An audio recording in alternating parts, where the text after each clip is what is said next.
Alors, bonjour Laura, Bonjour Vanessa, comment vas-tu?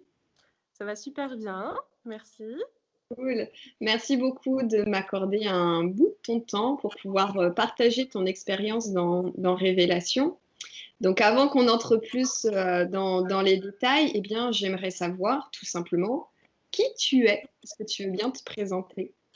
Avec plaisir. Alors, je me présente, je m'appelle Laura, j'ai 29 ans, bientôt 30 ans, donc année charnière pour moi, une étape importante. Et aujourd'hui, je peux affirmer que je suis une femme remplie de projets, remplie de choses à apporter. Donc voilà qui je suis. Ok, ça marche, Laura. Bon, alors, on a l'impression que ça va bien. Comment tu te sens aujourd'hui? Remplie d'espoir. Je sens que je peux apporter des choses, que je peux avoir un impact positif dans ce monde et je le pense sincèrement. Et ça, c'est quelque chose que j'aurais jamais pensé dire à un moment donné. Alors avant ce coaching, avant tout, en fait, je pensais pas dire ça un jour et aujourd'hui, je suis très fière de pouvoir dire ça. Super. Alors justement, avant d'intégrer Révélation, tu étais dans quelle situation, toi, Laura? J'étais complètement perdue. Je ne savais pas qui j'étais. Je ne savais pas quel sens je voulais donner à mon existence.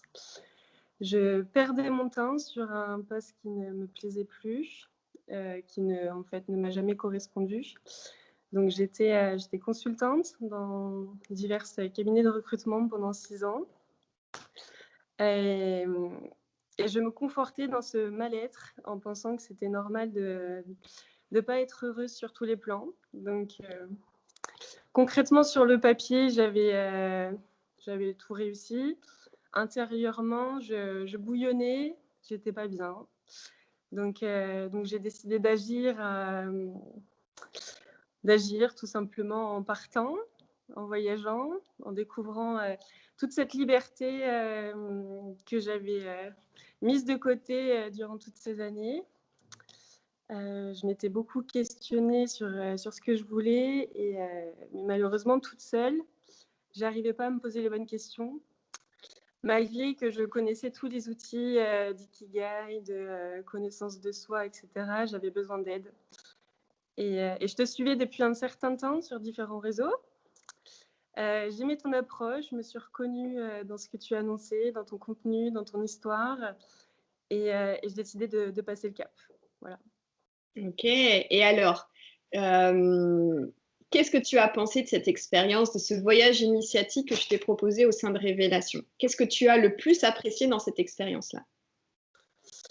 Alors, dans Révélation, ce que j'ai beaucoup aimé, c'était une séance de coaching individuelle et collective.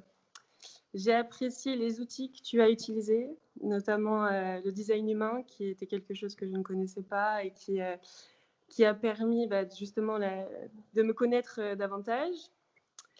Tout ce qui était UFT, tout ce qui était le petit bonhomme allumette que j'aime bien aussi. Et nos séances individuelles et collectives m'ont permis d'enlever vraiment ces croyances limitantes que j'avais, ces freins qui m'empêchaient finalement de me découvrir moi-même.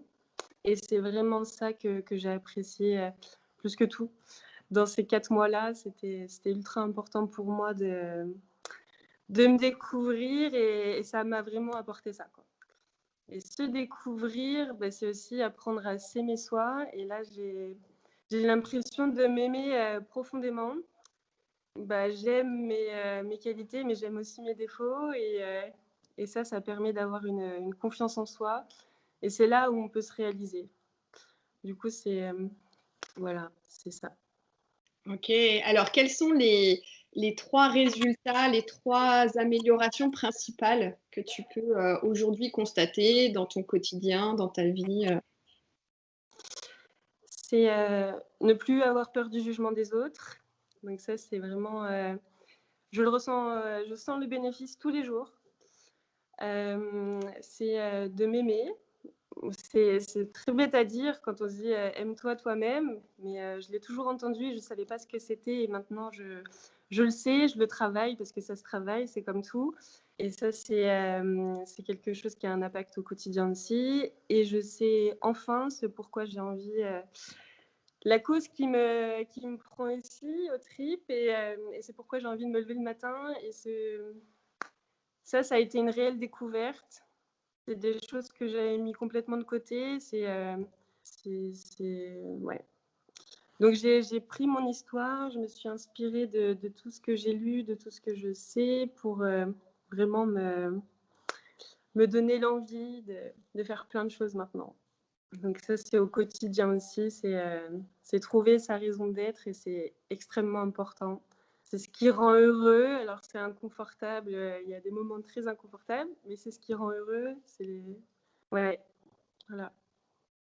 Ok, merci Laura pour ton partage. Alors du coup, si tu devais là t'adresser à des personnes qui sont dans la situation dans laquelle tu étais, toi, il y a 4-5 mois en arrière, et qui aujourd'hui, bah, voilà, se sentent perdus et qui peut-être recherchent une aide extérieure, qu'est-ce que tu leur dirais? Qu'est-ce que tu leur conseillerais à ces personnes-là? Je leur conseillerais de ne pas attendre. Ça ne sert à rien d'attendre. À un moment donné, il faut faire confiance à quelqu'un pour nous aider. Donc, c'est se faire accompagner par quelqu'un d'extérieur, dont c'est le métier, parce que c'est important. On peut se faire aider par ses proches, par des livres, par des choses, mais s'il n'y a pas quelque chose qui vient contrebalancer, qui vient vraiment piquer là où ça fait mal, qui voit là où ça pêche, et ben on n'avance pas comme on voudrait, ça prendrait énormément plus de temps, et je pense que la vie est tellement courte pour passer à côté de ça, pour vivre dans la médiocrité, pour passer à côté de ce que l'on est vraiment. Donc aujourd'hui, je dirais à ceux qui se posent ces questions-là, de se faire accompagner par quelqu'un qu'ils ont choisi, qui leur ressemble, à qui ils ont envie de faire confiance totalement et de ne pas attendre. Voilà. Est-ce que toi, tu penses que tu as trop attendu avant de demander une aide extérieure?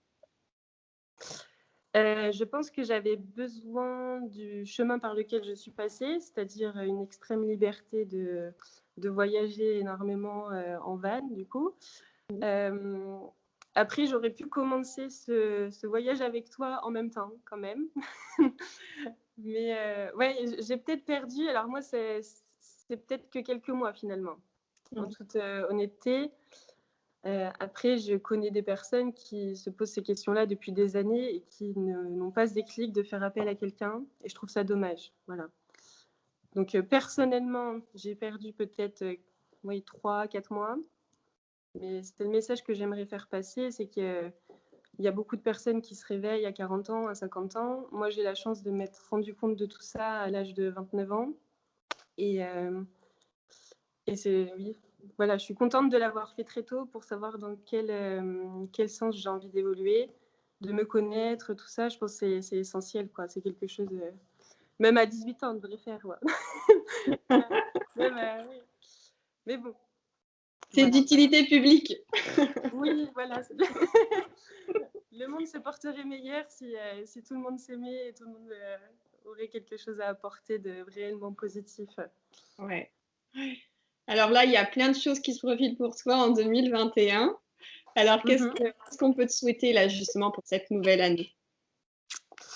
Eh ben, de réaliser tous mes projets, tous mes rêves qui sont nés ou qui étaient enfuis et qui ont été une véritable révélation du coup en 2020. Donc maintenant, c'est de mettre toutes les actions en œuvre et de vivre concrètement tout ce que j'ai appris sur moi, sur le monde qui nous entoure, sur les autres, et de plus avoir de frein, de vraiment tester tout ce que j'ai envie de tester, de réaliser tout ça et d'avoir toute la santé pour le faire, tout ça.